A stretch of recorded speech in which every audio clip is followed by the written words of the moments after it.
پیچھے ہی رہو، جہاں مرضی یہاں تو کہیں گے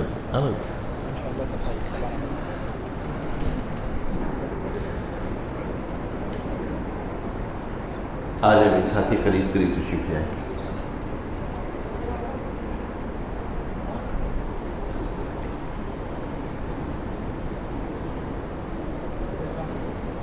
الحمد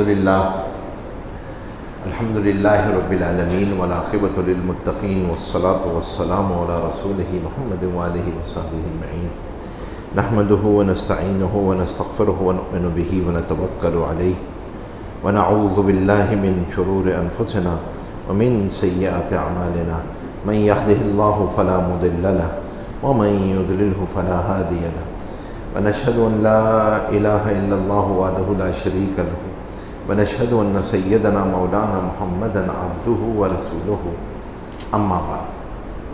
قابل احترام بھائیو دوستو، یہ بڑی قیمتی گھڑیاں ہیں اور اللہ تبارک و تعالیٰ نے جو انعامات، جو نعمتیں، جو رحمتیں، جو برکتیں ان لمحات میں رکھی ہیں، وہ اللہ تبارک و تعالیٰ نے اور سال کے کسی حصے میں رکھی ہی نہیں ہے. اور میرے کہنے کا مطلب خاص طور پہ رمضان کا یہ آخری عشرہ ہے. یہ کئی اعتبار سے بڑی قیمتی رات ہے. یہ رمضان المبارک کی رات ہے، یہ آخری عشرہ کی رات ہے، یہ طاق رات ہے جس پہ شب قدر تلاش کرنے کا حکم دیا گیا ہے، اور یہ شب جمعہ کی رات ہے. علماء نے لکھا ہے کہ طاق رات اگر شب جمعہ کی رات سے مل جائے تو اکثر امید یہی ہوتی ہے کہ یہ شب قدر ہے. تو اللہ تبارک و تعالیٰ کی ذات عالی سے امید ہے کہ اللہ تبارک و تعالیٰ ہمیں شب قدر نصیب فرمائے اور اس کی قدردانی کی بھی توفیق عطا فرمائے. تو سب سے پہلی چیز تو شکر ہے کہ اللہ تبارک و تعالیٰ کا کرم ہے، احسان ہے، شکر ہے کہ اللہ تبارک و تعالیٰ نے یہ لمحات مسجد میں نصیب فرمائے اور یہ وقت گزارنے کی توفیق عطا فرمائی. میرے بھائیوں، رمضان المبارک کے یہ آخری عشرہ یہ پورے رمضان کا جسٹ ہے، پورے رمضان کا خلاصہ ہے یہ. اور اس میں بھی یہ طاق راتیں جو ہیں یہ خاص طور پہ خلاصہ ہیں پورے رمضان کا. اس کی جو سب سے بڑی عبادتیں ہیں رمضان کی جو علماء نے لکھی ہیں، اور آخری عشرے میں آدمی کو اپنا استحضار ضرور کرنا چاہیے کہ جو مطلوب تھا وہ ہمیں کتنا حاصل ہوا. اس میں سب سے پہلی عبادت جو ہے وہ تقویٰ ہے کہ اللہ تبارک و تعالیٰ کے ساتھ میرا تعلق کتنا اسٹیبلش ہو گیا، اللہ کی محبت کتنی میرے اندر آئی کہ وہ مجھے اللہ کی نافرمانی سے روک دے. قرآن کریم کے ساتھ میرا تعلق کتنا اسٹیبلش ہو گیا، میری نمازوں میں کتنا دھیان نصیب ہو گیا، میری نمازوں میں کتنی بہتری آ گئی، میری نمازوں میں کتنی ایکسلنس آ گیا. اور پھر اس کے ساتھ ساتھ خاص طور پہ فرمایا کہ یہ رمضان المبارک کا مہینہ صبر کا مہینہ ہے، یہ غمخواری کا مہینہ ہے. صبر اور شکر یہ دو مومن کی پرواز کے پر ہوتے ہیں، اس کے بغیر مومن پرواز کر ہی نہیں سکتا. ایک صبر ہے اور ایک شکر ہے، اور صبر جو ہے نا وہ پورے دین کا خلاصہ ہے. صبر جو ہے حضور پاک صلی اللہ علیہ وسلم نے دعا مانگی ہے دونوں کے لیے، اور اللہم اجعلنی صبورا واجعلنی شکورا، یا اللہ مجھے صبر کرنے والا بنا، شکر کرنے والا بنا. اور صبر جو ہے نا وہ بہت ہی جامع لفظ ہے. بنیادی طور پہ صبر کسے کہتے ہیں ہم، کیونکہ صبر کا صرف ایک ہی معنی سمجھتے ہیں ہمیں پیشنس کا نا ایک ہی معنی آتا ہے صبر کا. صبر بہت جامع لفظ ہے. صبر کہتے ہیں کہ اپنی خواہشات کو قابو کر کے، ناگواریوں کو برداشت کر کے اللہ کے حکم کو پورا کرنا. دیٹس کالڈ صبر. خواہشات کو قربان کر کے، ناگواریوں کو برداشت کر کے اللہ کے حکم کو پورا کرنا، یہ صبر ہے. کتنی بڑی چیز ہے. فرمایا ان اللہ مع الصابرین، اللہ کی معیت اس کے ساتھ ہے. اللہ نے محشر کے میدان میں فرمایا بغیر حساب کتاب کے جنت میں داخل فرمایا صبر کرنے والا. جو صبر کرنے والے ہوں گے۔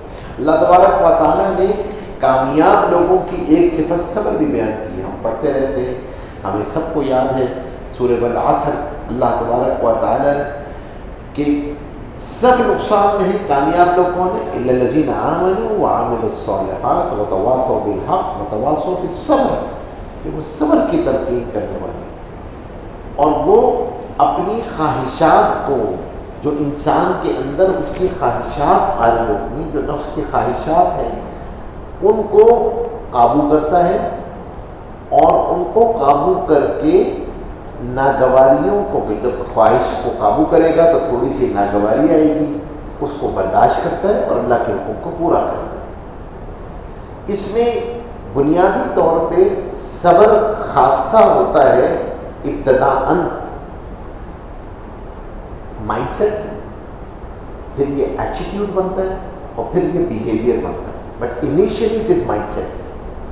اچھا، how it is a mind set? Mind set ایسے ہوتا ہے کہ سب سے پہلے یہ یقین کرنا پڑتا ہے کہ جو حال مجھ پر آیا ہے یہ کہاں سے آیا ہے۔ اللہ تبارک و تعالیٰ کی ذات اس حال کو بھیجنے والی ہے، حال سے تعصب نہیں قبول کرنا ہے۔ اس حال میں جو آپ رسپانس کریں گے نا، اجر ثواب گناہ وہ آپ کے رسپانس پہ۔ اللہ یہ نہیں پوچھے گا حال کیا آیا تھا، بیماری آئی، پریشانی آئی، تبنگری آئی، کیا پریشانی آئی، بزنس کی پریشانی، کبھی کوئی مسئلہ، کبھی کوئی چیز، کبھی کوئی اللہ تبارک و تعالیٰ نعمت دے کے آزما رہے ہوتے ہیں، کبھی نعمت دے کے آزما رہے ہوتے ہیں، اور کبھی اولاد کی نعمت دے کے آزماتے ہیں، کبھی اولاد کی نعمت لے کے آزماتے ہیں۔ اب سب چیزیں آ رہی ہیں۔ اب یہاں پر یہ پہلا چیز یہ کہ یہ اللہ کی طرف سے آئی ہے، اور جب کوئی پریشانی آئی ہے تو جو پہلا مائنڈ سیٹ ہے نا وہ یہ ہے کہ آدمی یہ دیکھتا ہے کہ پریشانی پر بھی کیا مائنڈ سیٹ۔ حضرت عمر رضی اللہ تعالیٰ عنہ فرمایا کرتے تھے جب مجھ پہ کوئی تکلیف آتی ہے تو میں چند وجوہات کی بنا پہ اس پہ شکر ادا کرتا ہوں۔ تو صحابہ نے پوچھا کہ تکلیف پہ کیسے شکر؟ فرمایا اس لیے کہ جب کوئی پریشانی تکلیف آتی ہے تو سب سے پہلا شکر تو یہ ادا کرتا ہوں کہ اللہ تبارک و تعالیٰ نے بیماری کی صورت میں جسم پہ بھی، مال کی صورت میں کاروبار پہ بھی، کسی اور پہ آئی، الحمدللہ ایمان محفوظ ہے۔ آپ بتائیں نا، گھر کے اندر خدا نہ خواستہ آدمی کو پتہ چلے کہ بھائی گھر میں چوری ہو گئی ہے، کسی نے نقب لگا دیا ہے، کوئی مسئلہ ہے، دفتر میں کوئی چوری ہو گئی ہے، آدمی سب سے پہلے قیمتی چیز کو دیکھتا ہے، وہ چیز موجود ہے اور کوئی ویلیویبل آئٹم رکھا ہوا تھا، وہ ویلیویبل آئٹم کو جب دیکھ لیا نا، اب پھر دیکھا ہاں الحمدللہ یہ محفوظ ہے، چلو تو ٹھیک ہے، باقی چیزیں کب بچے ہو جائیں گی یہ نہیں۔ فرمایا ایمان بچ گیا، ایمان پہ کوئی فرق نہیں آیا، الحمدللہ۔ دوسری چیز کیا کہ اللہ کے خزانوں میں تو بڑی بڑی پریشانیاں اور آزمائشیں تھیں، اللہ نے چھوٹی سی آزمائش کو بھیجا۔ اللہ اس سے بڑی آزمائش بھیج سکتے تھے، اس سے بڑی مشکل آ سکتی تھی، الحمدللہ۔ تیسری چیز یہ کہ یا اللہ جو اجر اس پہ رکھا ہوا ہے، جو اجر مجھے اس پہ ملنے والا ہے، یا اللہ وہ اجر عطا فرما دی، جو اجر ضائع نہ فرمائی۔ اللہ نے ناگواری پہ جو اجر رکھا ہے، اللہ اکبر، وہ ہمارے استاد تھے، وہ مزاحاً فرمایا کرتے تھے، لیکن واقعات وہ فرماتے تھے اللہ نے جنت کو گلانے سڑانے کے لیے نہیں بنایا، اللہ نے تو بے شمار تمہیں راستے دیے ہوئے کہ تم جنت کو حاصل کر لو۔ پھر وہ حدیث سناتے تھے کہ انسان آدمی نے اپنی دائیں جیب میں کوئی چیز ڈالی، اچھا جب نکالنے کا وقت آیا تو دائیں کے بجائے بائیں جیب میں آپ کا ہاتھ دیا، لیفٹ پاکٹ میں، اور پھر آپ کو چیز نہیں ملی اور تھوڑی سی دیر کی ذہن میں خلش آئی کہ کہاں گئی۔ اچھا اگلے ہی سیکنڈ میں فوراً آپ نے دائیں جیب میں ہاتھ ڈالا اور وہ چیز آپ کو مل گئی۔ یہ جو چند منٹ کی خلش ہے نا، اللہ اس میں بھی گناہ معاف کر دیتا ہے۔ اتنی سی دیر کی خلش ہے اور پھر اللہ تبارک و تعالیٰ کی طرف تو حالات جب آتے ہیں نا، حدیث میں آتا ہے اللہ جل شانہ کے نزدیک بندے کا ایک درجہ متعین ہے۔ اللہ چاہتے ہیں یہ بندہ جب میرے پاس آئے نا تو اس کے ایمان کا لیول اسٹیٹس یہاں ہونا چاہیے، جب آدمی اپنے عمل سے وہاں تک نہیں پہنچ پاتا تو اللہ تبارک و تعالیٰ اس کے حالات میں کبھی کاروبار کی لائن سے، کبھی اولاد کی لائن سے، کبھی گھر والوں کی لائن سے، کبھی ریلیشن شپ میں پرابلم آتی ہیں، اپس اینڈ ڈاؤنس آتے ہیں اور دل شکستہ ہوتا ہے اور آدمی کے اندر شکستگی آتی ہے، دل ٹوٹتا ہے، آدمی کے اوپر حالات آتے ہیں، لیکن آدمی برداشت ہے، صبر کرتا ہے، کمپلین نہیں کرتا، تو اللہ تبارک و تعالیٰ اس کے گناہ معاف کرنا شروع کرتے ہیں اس صبر سے، یہاں تک کہ یہ دھرتی پہ چلتا ہے اور دامن میں کوئی گناہ نہیں ہوتا اس کی، اور پھر اللہ اس کو اپ گریڈ کرنا شروع کرتے ہیں، تکلیفیں آ رہی ہوتی ہیں، پھر اللہ اس کو اپ گریڈ کرتے ہیں، یہاں تک کہ جب موت آتی ہے تو یہ ایمان کے اس درجے پہ ہوتا ہے جو اللہ کو مطلوب ہے. Because we really don't know the flip side of the coin. آپ کو بعض دفعہ کسی مریض کی بیماریاں نظر آ رہی ہوتی ہیں، آپ سوچ رہے ہوتے ہیں یہ کیا گزر رہی ہے اس پہ، اور بعض دفعہ کسی بہت دیندار آدمی، لیکن اللہ کا جو نظام چل رہا ہوتا ہے نا، اللہ اس کو اپ گریڈ کر رہے ہوتے ہیں، مزید اس کے درجات کو بڑھا رہے ہوتے ہیں، وہ بیماری پریشانی، اور وہ صبر کر رہا ہوتا ہے، وہ برداشت کر رہا ہوتا ہے، کمپلین نہیں کرتا. اسی لیے اللہ کے نزدیک سب سے بڑا عمل رضا بالقضاء ہے، مالک نے جس حال میں رکھا ہے میں اس میں راضی ہوں. تو حضرت عمر رضی اللہ عنہ فرمایا کرتے تھے میں شکر ادا کرتا ہوں کہ یا اللہ میرے اس، میں تو سب کوئی کمپلین نہیں کر رہا ہوں، جو اس میں اجر ملنے والا ہے وہ ضائع نہ کیجیے، اجر ضائع نہ ہو.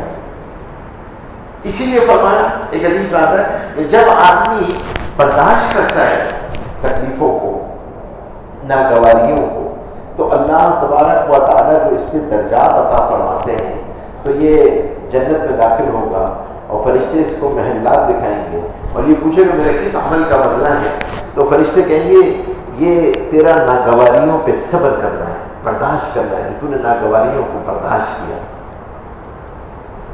تو انسان تمنا کرے گا کاش میری کھال کو کینچیوں سے کاٹ دیا جاتا اور میں اس پہ صبر کرتا، جو اللہ نے اس پہ بدلا. آپ کے ریلیشن شپ کے اندر اسٹرینتھنگ بھی صبر سے آتی ہے، یہ یاد رکھیے گا. اسٹرینتھنگ جو ہے نا ریلیشن شپ کے اندر وہ صبر سے ہے، چاہے آپ کی ریلیشن شپ اللہ سے ہو، چاہے آپ کی ریلیشن شپ مخلوق سے. You want to create strengthening, need to create a patience, برداشت. برداشت جو ہے نا اس کے بغیر چیز نہیں چلتی.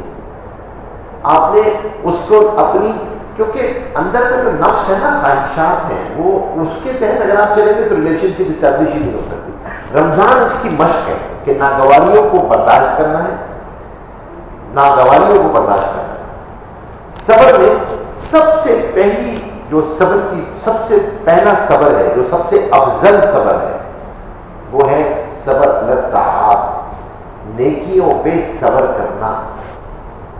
کیا مطلب؟ دل یہ چاہ رہا کہ میں یہ کام نیک کام نہ کروں. مثال کے طور پہ فجر کو اٹھنا ہے، اب نیند آ رہی ہے لیکن سستی ہو رہی ہے، تو اب اس سستی پہ قابو کرنا اور نیکی کو کرنا، یہ سب سے بڑا سبب ہے. یہ سارے تصوف کا خلاصہ ہے. پورے تصوف کا جو اسپریچول نالج ہے نا، جو اسپریچول ڈسکورسز ہیں، ان کا خلاصہ، ان کا کنکلوژن ایک ہی ہے کہ نیکی کرنے میں سستی آئے تو اس پہ پاؤں رکھ کے جم کے نیکی کر ڈالو.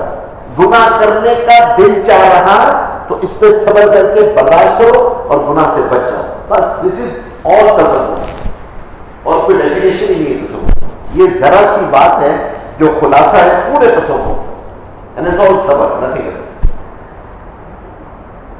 اور ہاں، کیونکہ جب ناگواری ہوگی، جب آپ کو دل چاہے گا اور آپ اس کے اگینسٹ چلیں گے تو یہ ٹوٹے گا، یہاں شکستگی آئے گی،